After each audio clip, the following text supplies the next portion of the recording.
history starts at home. The history stays home, but we don't hear about it. We only hear about the big events of the cruelties, the big crimes and stuff, and not the honest John Doe or his wife Jane that helped the community by just being helpful, whether they were doctors or lawyers or farmers that helped their neighbors. That's where the history comes from. And that's what we need to preserve, to be able to talk about it and what these people did.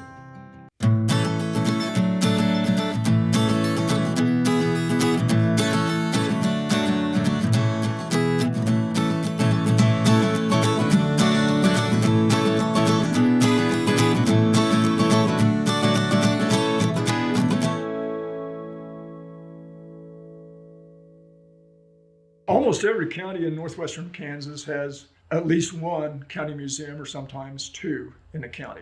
They vary, depends on the size of the county, the population, and how active the historical societies are. Now, the historical societies in western Kansas, some of them have been around for maybe 100 years, but most of them have not.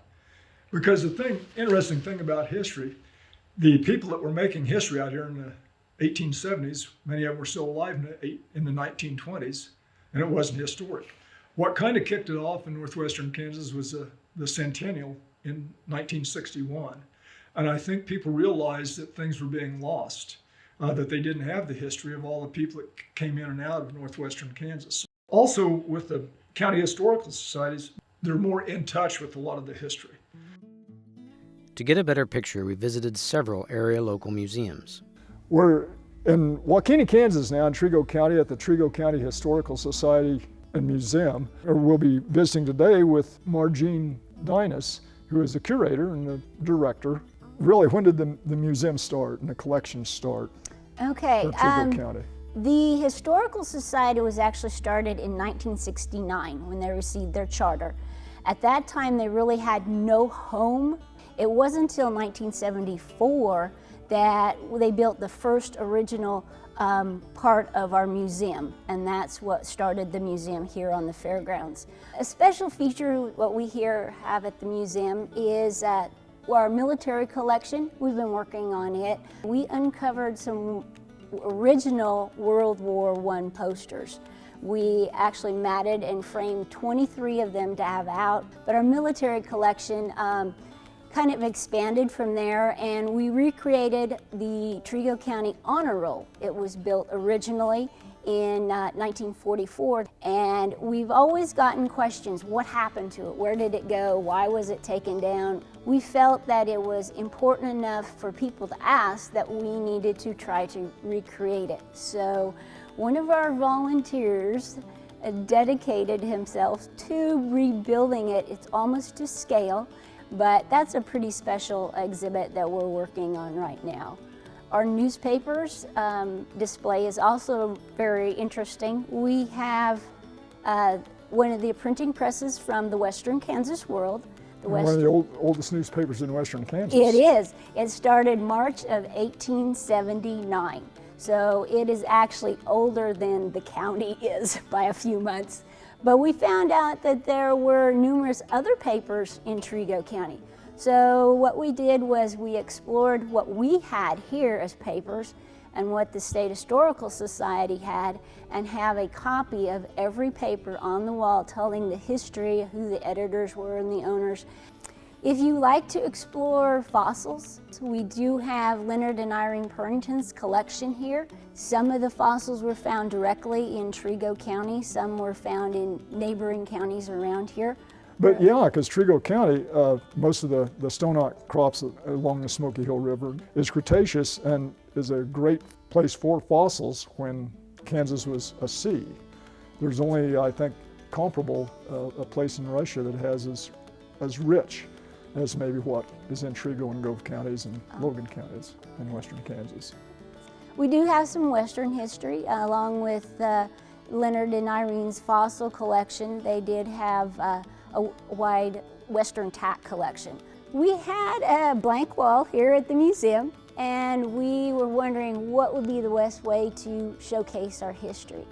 We had 5 of our local artists work together on this mural, and so it was interesting to watch them work as they each picked their own area to paint and then blend them together. It was amazing. Local historical societies connect people to the past through both displays and historical documentation. I'm Karen Lewis. I'm the director at the Sheridan County Historical Society in Mickey's Museum of Hoxie, Kansas. Vernon Mickey was our predecessor. Him and his wife were born in Sheridan County, and they both thought it was very important to keep the history of Sheridan County alive, and so they started collecting items from the area. Their legacy still lives on through the museum, and hopefully we can keep that history alive through the stories that the Historical Society tells. The Historical Society and the museum are two different entities, but that they're in the same building. We have very first land records, so if people came to Sheridan County like in the 1800s, we have that. We have veterans information, so it goes clear back from the Civil War to forward. And then we have schools, family histories, photographs, actually cemetery records too, obituaries. We have people from all over the world coming in.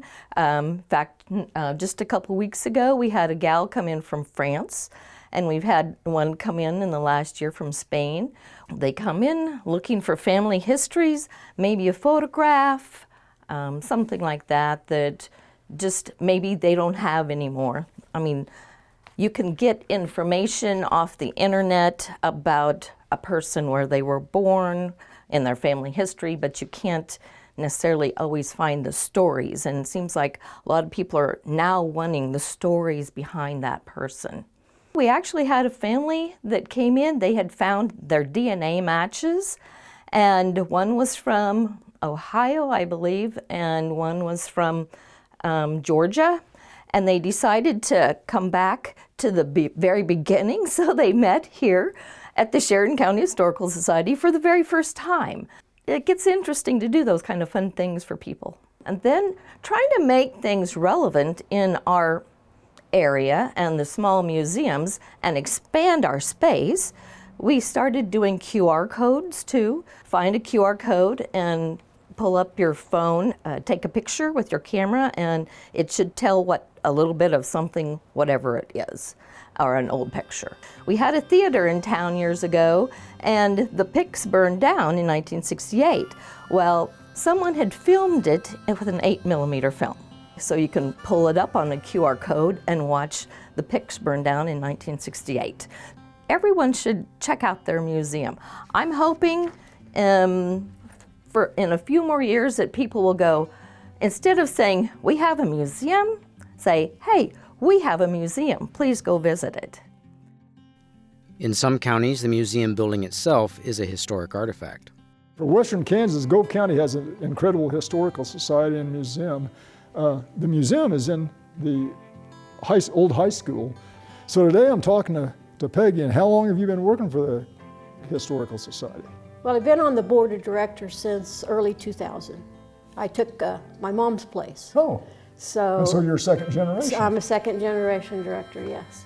Immediately after the school was shut down and after school was out in '68, there was a group of locals that had an interest in history, and then this building come up for sale by sealed bid. And so they bid on it. I think they paid $300 and some for it. In the big room behind me, it was a huge room, and it was the study hall. And you can still see the holes in the floor where the desks were bolted to the floor. That is now a room full of showcases. A lot of our military stuff is there. Our technology, back then they had a library, which is now our clothing room. The home ec room is now our general store room.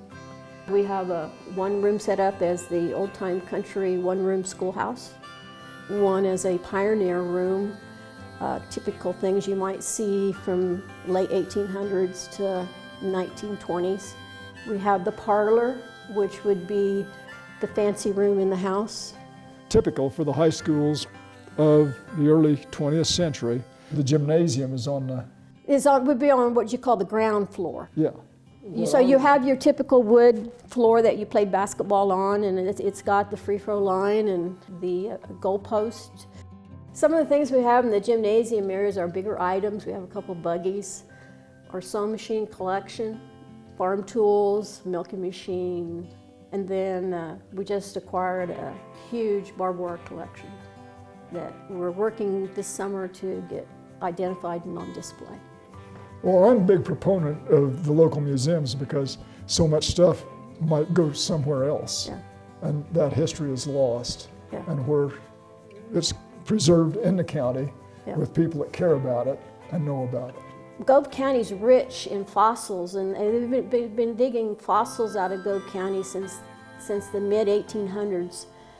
And they're in all of the schools and universities, colleges, museums, all across Kansas, across the United States, in Canada, in other countries.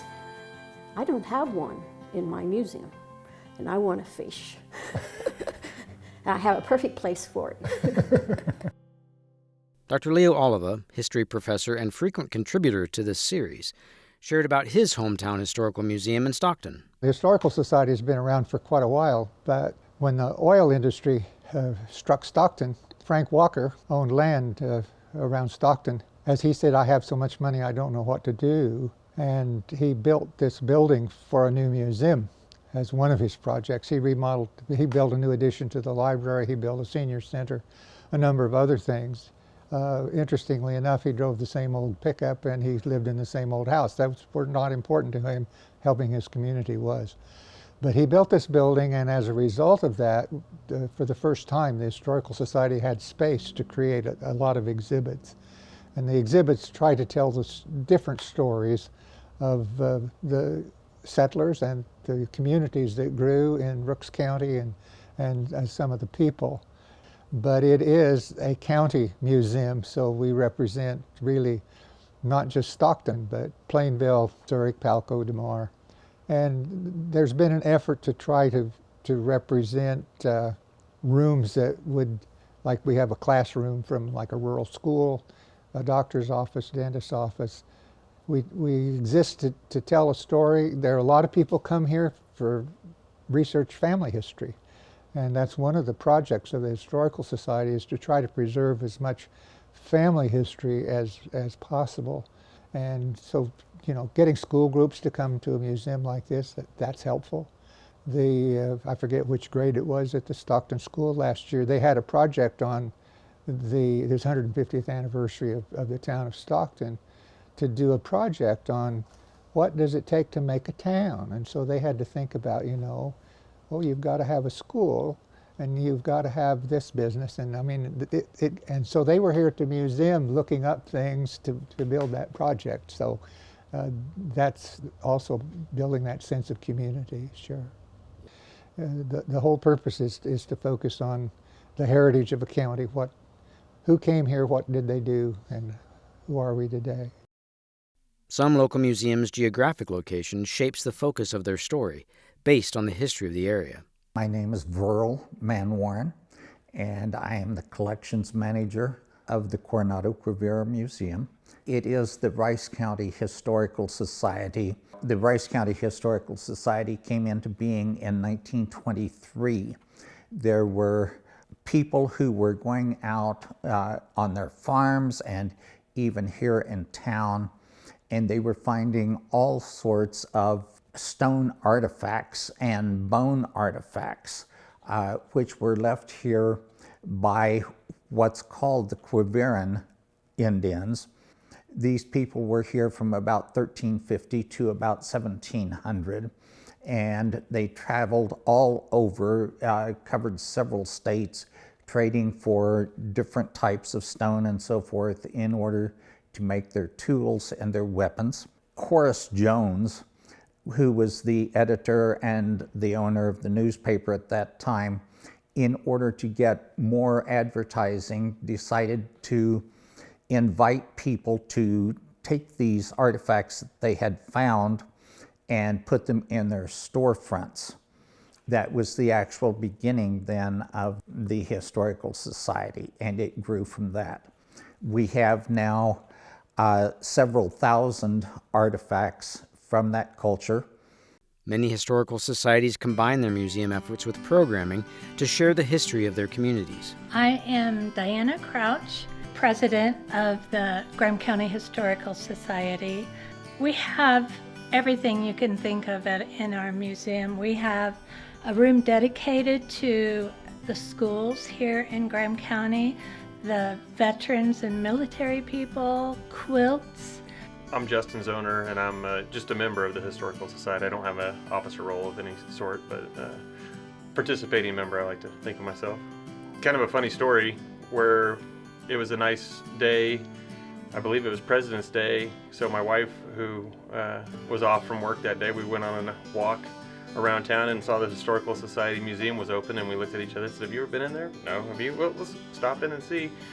And we toured the museum, which I thought was really cool, and my curiosity got the better of me, and I started asking questions, and they thought that I would make a good Historical Society member that way, and that's how I sort of stumbled into being a member of the Historical Society. And the Graham County Historical Society does try their best to put on programs several times a year and introduce people to what we have here, stories from here, information that we hold.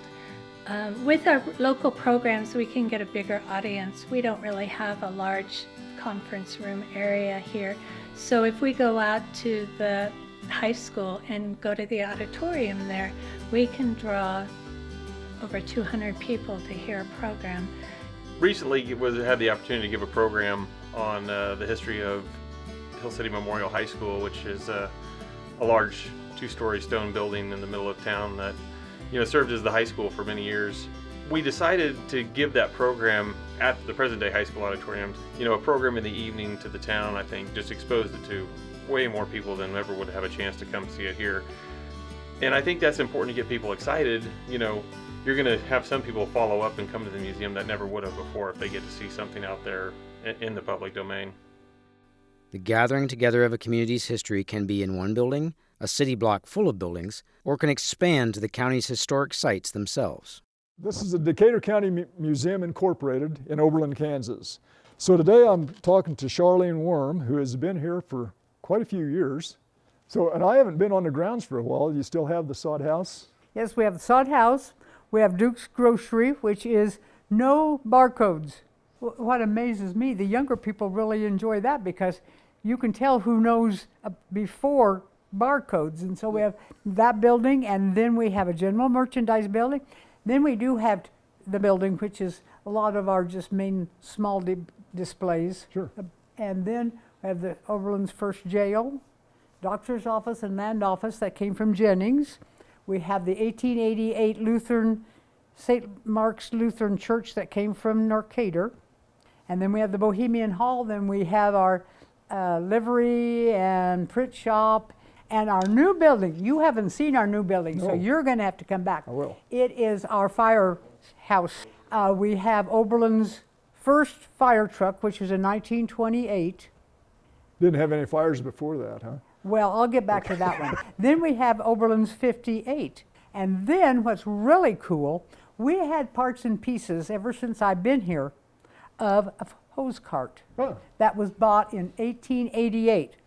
The guys found a place where in Horton to take it to and have it restored. So it's just beautiful. We do a lot of things. We have bus tours, the side-by-side tours on our historical sites. We have driving tours. Get a map and information and you can take the tour, drive your tour. It's a self-tour on that. Yes. Yeah. But also, going through your bookstore and gift shop, you have a whole lot of records available in publication that people can Yes. Sharing our information, we have put together, I don't know how many different booklets about, we've got land records, we've got school books, we've just opened up, I've just got a new set of 6, and it's just miscellaneous. It's all these fun stories. They're just different. They're just unique. but they're still historical. That's it. Just fun stories. There's about 20 stories in each book, and so far we have 6, and I probably have enough stories for another 6 or 20 or 50 more books. Brian Simonson, who is our museum board president and has been now for been on the board for over a dozen years. And we've done a lot of things indoors in the Bohemian Hall, like our Brown Bag and Learn presentations. Another hit is Voices from the Silent City. And that's where we'll go to any of the number of cemeteries. Charlene, being the former teacher, gives us our homework assignment. And she has found interesting stories of the residents of the cemetery. And a lot of times we'll be first person in costume, relaying our stories. I have a wonderful board. They're much younger than me, and it gives us new ideas, and everybody brings in a different background. And history doesn't stop, so you need the newer people coming in all the time with different ideas, different backgrounds. Elizabeth Orr, and she is one of my youngest on my board. And Elizabeth, why did you want to get on the museum board? I really enjoy Decatur County. I was born and raised here.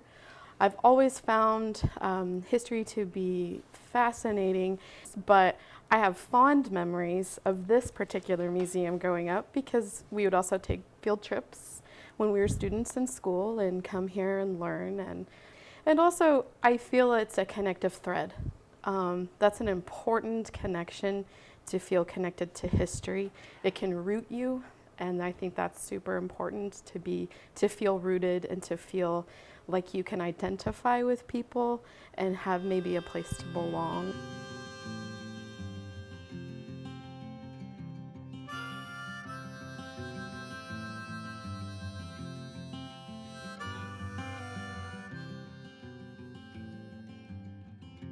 The county people are the good sources for the county on very, very many different topics because they deal with all the topics, whether it's town life, businessmen, being in a rural area, livestock, crops.